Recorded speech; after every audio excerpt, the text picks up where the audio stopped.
بسم اللہ الرحمن الرحیم۔ السلام علیکم ویورز، مائی نیم از شہزاد۔ اور ویورز، آج ہم اپنے جنرل نالج کی ٹیسٹ سیریز کا ٹیسٹ نمبر 41 کنڈکٹ کرنے جا رہے ہیں۔ ویورز، یہ والے جو ٹیسٹ ہیں یہ ایم سی کیوز کی شکل میں ہو رہے ہیں، مقابلے کے امتحانات کے لیے موضوع ہیں۔ سیریز کا جو فارمیٹ ہے وہ بہت سمپل سا ہے، 1 کویسچن 4 آپشن اور ان میں پھر ایک آنسر۔ آج کا جو سوال ہے وہ یہ ہے کہ کس امریکی صدر نے امریکہ سے غلامی کا خاتمہ کیا؟ یعنی بیسیکلی اس امریکی صدر کا جو امریکہ میں غلامی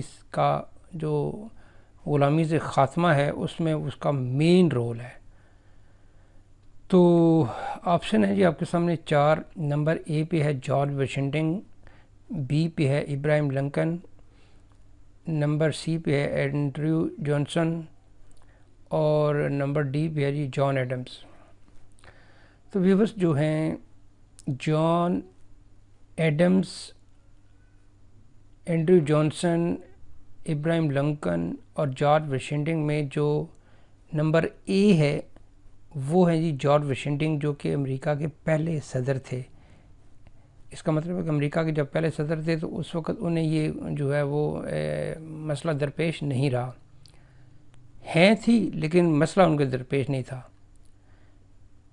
نمبر 2 پہ جی ابراہیم لنکن، یہ ہیں جی وہ صدر جنہوں نے امریکہ سے غلامی کا خاتمہ کیا۔ تو آپشن ہے جی بی ابراہیم لنکن، جن کو مار بھی دیا گیا تھا۔ جارج واشنگٹن صدر تھے تو ان کے نائب صدر تھے جان ایڈمز۔ اسی طرح ابراہیم لنکن صدر تھے تو اس وقت کے ان کے جو نائب صدر تھے وہ تھے اینڈریو جانسن، جو کہ ان کی وفات کے بعد جو ہے وہ صدر بھی بنے۔ یہاں پہ جو سوال تھا وہ یہ تھا کہ کس امریکی صدر نے امریکہ سے غلامی کا خاتمہ کیا؟ تو وہ تھے جی ابراہیم لنکن۔